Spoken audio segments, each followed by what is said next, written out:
Hi guys, it's Kasim. Welcome back again. I was recently asked by somebody as to why it is that I decided to become a psychotherapist, why I decided to train to become a counselor.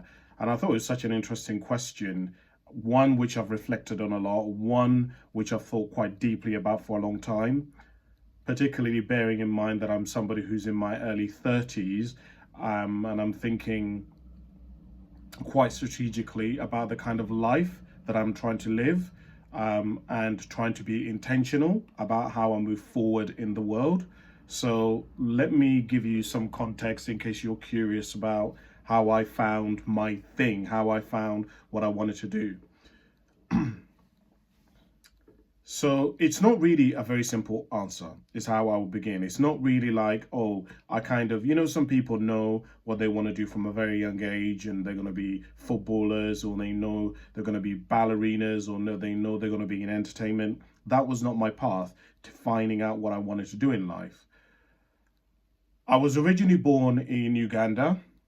And I'm going to tell you the things that I think are really important to my story. So I was originally born in Uganda. Uganda is towards the east of Africa, for those of you who are not familiar with it. So it's surrounded by countries like Ethiopia, Kenya, Zimbabwe, the Republic of Congo, countries like that. And I moved to England when I was, I think, 7 years of age. Now, when my mum first got pregnant with me, she basically went and told my biological dad that she was pregnant, but he didn't want anything to do with us. He didn't want anything to do with my mum. So he abandoned me and my mum. Now, this plays a part because a huge amount of my personality and what drives me as a person is a fear of being abandoned. So if you look at attachment theory and you look at attachment, Bowlby, Mary Ainsworth, then you will know that I am what is classified or certainly present in a way that would be avoidant. In other words, I want love, but I'm scared. But whenever I get close to people, I pull away because I'm scared that the person is going to abandon me, that the person is going to leave me. And this is now on reflection, and part of the reason why I come from that space emotionally and dynamically in terms of relationships and relationally, is because I don't want to be abandoned. I don't want to be left, which actually, weirdly enough, means that I'm very intense.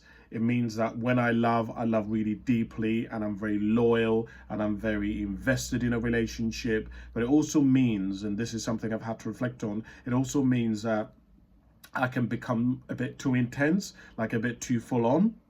So that's something that I think is really important to my story. And part of the reason why I say this is because my biological dad passed away when I was, I think, 10 years of age, if I remember correctly.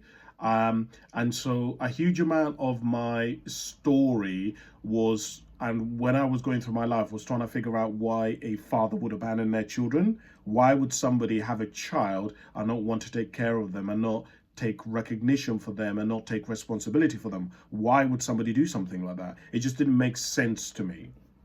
And so I was trying to, I'm somebody who's a deep thinker, and I'm somebody who's very inquisitive and very curious. So that's one of the first things which kind of led me to psychotherapy and therapy, because therapy and psychotherapy has some of the answers to some of those questions, vis-a-vis me talking about attachment theory. The other thing that played a massive part in my life is my sexuality. So I am a bisexual man, and when I was growing up, I grew up in an Islamic family. My mum comes from Uganda. As you know, I was born in Uganda. Uganda is one of the few countries in the world where being gay will get you a death penalty. It will get you life imprisonment. It's very dangerous to be out as a gay person in Uganda, and that was the context of which my mum grew up in. There's already stigma around being somebody who's queer or part of the LGBTQ plus community. And remember that my stepdad was also somebody who was a Muslim, and a very strong Muslim. And when I was growing up in my household, one, I didn't know what gay or bisexual, any of these things were, because they just weren't on our radar, because we're Muslims. It just did, that vocabulary and that identification of the self just didn't come within my purview. I just never, I didn't recognize and attach that language to who I was, because it just didn't come within how I thought about myself. And of course, in Islam and in many religions, as many of you will know, you can't really be part of the LGBTQ plus community. You can't be gay, you can't be lesbian, you cannot be queer. And so when I was growing up, I knew there was something different about me, but I didn't know who to speak to about it, and I didn't know what it was. I just knew that I was a very open-minded person sexually. And I guess I got to a point in my life where I was like, started to realize, oh, right, I'm quite open sexually. Is it men? Is it women that I like? I like both. Remember, at this point, I didn't really know what queer was. I didn't know what bisexual was. I didn't have any of this language because no one ever talked about it. I don't even think there was anyone who was gay or lesbian in our school. And so I went through a period in my life where I hid it. The problem was that I'd grown up in a very ethical family. Truth, doing the right thing, living a life of integrity. That was the background ethically in which I grew up on. So what ended up happening was that I found myself living a life which was not integrated. I had to live a facade. I had to lie. And that lying began to pull me apart. It began to rip me because I started getting into debt. I started becoming a prostitute. I got myself into a situation where I was drinking a lot. I was trying drugs. And all of this stuff was moving me away from the origins of the ethical framework that I'd been brought up around, which is in the context of the religion and the faith of Islam. And so I was living in contradiction with my internal self, and it just basically caused my mental health to end up spiraling a lot. And I got to a space in my life where I was just depressed. I was really unhappy. I couldn't explore who I was because I was having to lie about it all the time. I needed money. I grew up, I remember one of the things that really drove me from a very young age is that I wanted to, when I was growing up, my stepdad used to say to my mum all the time that she couldn't have money. And so the way that I viewed it is, and my meaning, the meaning that I made of money and how I related with money is that the person who has the money has the power, has the control, which is why I earned and yearned and pursued money so much, because I was like, if I have money, then I can have power.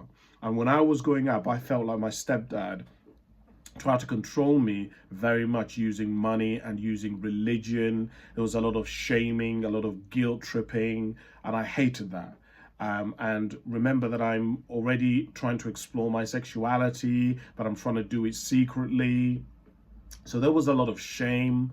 Remember, I didn't know what these words were at that time. I didn't know what the word shame was. I didn't know what the word really guilt was, because that vocabulary was not, my parents, my stepdad and my mum had not come from a space where they were looking at the world through the psychotherapeutic language and framework. They were viewing it from the framework of religion, right? So if you were hurting, you would go and pray. You would go and read the Quran, right? You would ask God for forgiveness. That was the framework in which I was coming from.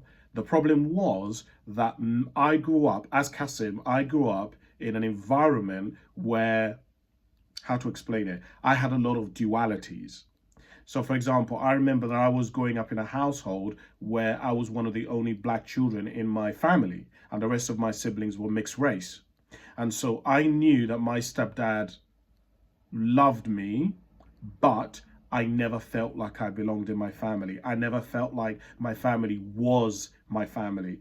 Sometimes I go and see my mum, and my mum used to say to me, she used to say, Kasim, this is your home. This is your house. You belong here. And I always think, in the whenever my mum says that to me, I always think, no, it's not. This has never been my home. I don't belong here. You know that phrase, you're the black sheep of the family? That's how I felt in my family, like I was the black sheep of my family. And the problem was I couldn't speak to anybody about this kind of stuff. And I felt like I was different in some way. But I wasn't just different in terms of my openness, in terms of sexuality, but I was very open in terms of looking at different ideas about how people show up in the world. I was very curious about why it is that people are like that way. The school that I went to, a school called Highdown, was, we lived on a council estate. My parents actually ended up buying their house on that council estate, but the school that I went to was in a very wealthy area, and it was surrounded by a lot of 4-5 bedroom detached houses, massive houses, and some of my friends lived in these houses. And what I couldn't reconcile and I couldn't understand is how me and my friends were going to the same school. We were studying the same subjects, we were hanging around in the same playground, yet their houses were so much more bigger than mine were. I couldn't understand what the difference was. I couldn't understand, we're the same age. Why is it that they are having so much more than I am? I couldn't understand why it was that I was in bottom sets for all my classes, but there were my friends, the same people who I was better at football, were doing better academically than me. I couldn't understand what was the difference. What was I missing? Why were they doing so much better than I was? And I couldn't reconcile that. And so all of this sort of stuff is kind of the path that led me to trying to figure things out for myself, trying to make sense of this, of why things were the way they are. At that point in my life, I just didn't have the vehicle. I didn't have the vehicle as in, I didn't know what psychotherapy was. I didn't know that you could go and read books about psychology. I'd never heard of psychology. And that there's literally a field called mental health, that the whole point of it is to explore people's beginnings and people's dynamics relationally, and how people show up in terms of their language, in terms of their physicality and their physiology, in terms of their self-image, self-esteem. I didn't have any of these words. This vocabulary was not in my upbringing as I was growing up. So all of this kind of stuff ended up happening, and I got to a point where I wanted to change my life. And I came across a guy called Jim Rohn. Jim Rohn said some phrases that really were quite defining for me. He said, if you want things to change, you have to change. If you want things to get better, you have to get better. He said, don't wish for less problems, wish for more skills. The reason why this was so defining for me is because no one had ever told me that I, as a person, could change. Nobody had ever told me that I, as a person, could acquire new skills, that I could develop as a person, that I could grow, that I could acquire new skills, new knowledge, that I could build teams in spite of what the context and the background and the upbringing that I'd grown up in. Nobody had ever told me that. So I'd just assumed, and I know this may sound ridiculous, and now we're looking at the work of someone called Carol Dweck, Dr. Carol Dweck, and the fixed mindset and the growth mindset. But I didn't know that there are people who have this growth mindset where they can grow, where they can learn, where they can have an open mind, and they can find healing and all kinds of different things. I didn't know about this kind of stuff. I knew, technically speaking, I was already like that.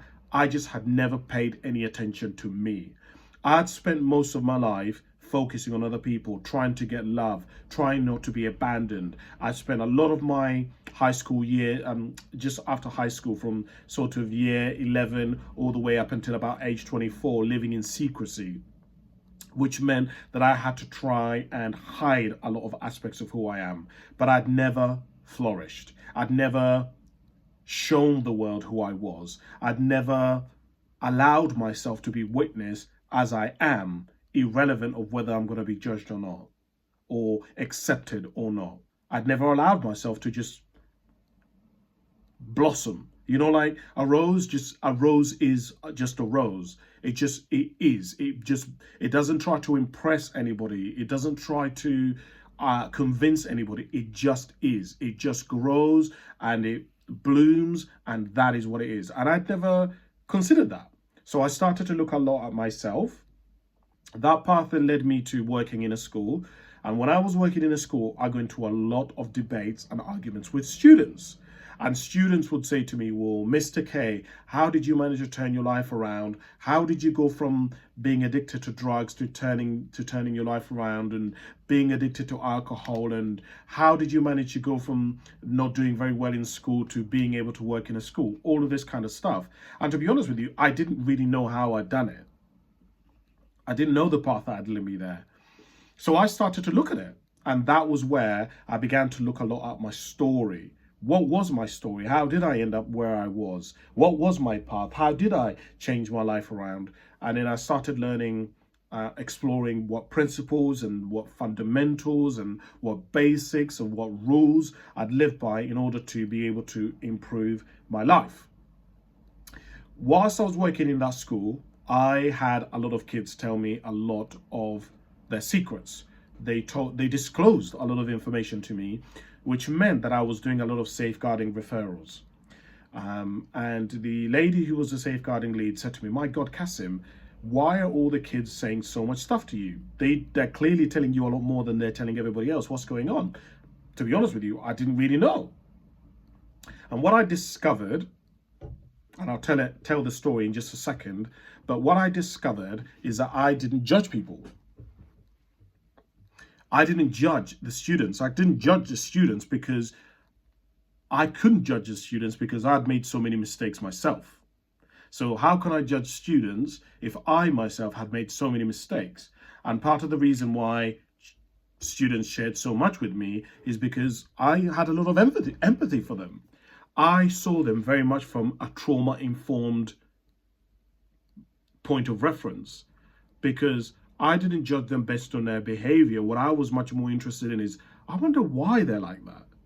Because I was like, well, if you look at a baby and a child, when a baby and a child is born, they know nothing. They're innocent. Yet something seems to happen between a child being born as age 0 to when we meet them at whatever age. Clearly, something must have happened. People don't just end up with antisocial behavior, with being violent, with being an abuser, with being closed off. People just don't end up like that by desire, right? Something must have interfered with their functioning in some way, which is why they're not functioning correctly. And I was just always curious about that. Anyway, she said to me, Kasim, you should be a safeguarding lead. But I was like, no, because that pays no money, so I can't be a safeguarding lead. She said, oh, you should become like a counsellor. And I said, what's that? I don't know what a bloody counsellor was. I'd never really heard of it. Well, I heard of it, but I just didn't know what it was. And plus, the way that I saw it was, people like counsellors, they go to like university, they have like degrees, and like, they're clever people. Remember that I grew up in bottom set. When I was growing up, I was in bottom set for everything. I didn't see myself as somebody who was academic. I didn't see myself as somebody who was clever. I'm one of these people where I have the knowledge, but if you ask me, if you get me to sit down and I have to take a test about it, I don't do very well. I'm much more vocational than I am academic, if that makes sense. So she said to me, oh, well, you should become like a counselor or something. And I was like, no, I can't do that. One day, I used to have a friend, be very close to a guy who I used to meet every single month, and we would go out and get drunk, basically, at a bar. and we would go through all the different drinks behind the bar. That was what we do every single month. We would sit at a bar and we'll go through every drink at the back of the bar, and we'll just try one of each, whether through a shot or a drink or something like that. And we used to meet and do that every month. One day we met and we were sat in a restaurant, not a restaurant, but it's a restaurant, pub, nightclub place called Revolutions. We were sat there at around 12 o'clock in the afternoon, and a man walked into their place. And when he walked in, he sat, this guy, never met him, didn't know anything about him. He walked into the bar, sat down next to me, to my right. I was sat next to my friend, and this man, out of nowhere, hasn't said anything to us, said, I've just come out of prison. I'd stabbed somebody a long time ago, and I've literally just come out of prison, just come off the train, And I then started asking this man about his story, how he ended up in prison, what was the circumstances of why he ended up stabbing the person. Long story short, the man left, and my friend said to me, Kasim, people tell you stuff that they shouldn't tell people. You do realize that, right? And I was like, what are you talking about? And he said, well, you should become like a counselor or something, because I've noticed random people tell you a lot of very personal things about them. Now, you have to remember, I'd never really considered this because this had just happened. All my life, people had always disclosed stuff to me, but I just never really thought very much about it. I just thought that's what happens to everybody else. Apparently not, I came to discover. And that was really what led me to decide to become a counselor and psychotherapist, because one, the designated safeguarding leads person in the school is telling me I should do it, and I'm getting loads of kids disclosing a lot of stuff to me. My friend is saying that I should. I'm looking at the fact that I'm really curious. And what I found was that in psychotherapy, you could scale up your life. Now, part of what added to me going down this path was that at that time, I was in the process of writing a book, a goal-setting book, because so many kids that have been asking me about how do you turn your life around, stuff like this. And one of the things that was really important is you have to figure out what you want. And in the process of writing that book, I had to decide, because I had to practice what I was going to talk about in that book. And I had to decide what kind of life I wanted to live. I had to literally design the kind of life that I wanted to live. Plus, in the book, I had to give examples using my own life about how I'd gone about some of this stuff. And one of the things that I was doing is that I was trying to piece together all of the different things that had accumulated. I was basically trying to take and consolidate everything that I had learned in my life. Where have I been? What have I learned about myself? What works and what doesn't work? I was looking at my history. What things haven't worked out for me? What is my natural leaning? What am I good at? What am I not good at? I was trying to condense all of these and trying to find a way which I could build a life over the next sort of 20 years or so. And essentially, I found that psychology, or certainly psychotherapy, was the best route that allowed me to not only be able to, because what I wanted to do was I wanted to do research, but I also wanted to listen and help people with their stories. So psychotherapy allows me to be able to not only do research and listen to people's stories and be a psychotherapist and get paid, but I can also write books and do research and do talks and do workshops and stuff like that. Therapy allows me to do both of those things. So that's kind of the path that led me to psychotherapy. There's loads of other things that I sort of came into play there, but I don't know if that has been useful or not, but that was kind of the path that led me to psychotherapy and becoming a therapist. But to consolidate it a bit more, what really became quite important in my story is that I decided that I wanted to specifically help men, because most of the people who were telling me their stories were particularly boys and men, and I really wanted to help them. And of course, I know what it is like to be a man, but also there isn't that many therapists who are men and they're black and they come from an Islamic family and they were born in a different country and they're bisexual, these men just don't exist. So I have a lot of different avenues where in which I can relate and I can understand clients from. Does that kind of make sense what I mean? I can see the world from a lot of different points of views, which is why I tend not to be a very judgmental person. Technically, I am actually very judgmental, but I understand why people have arrived at where they've arrived because I've studied this. I'm really curious about it. I hope that's been useful. Thanks very much for listening.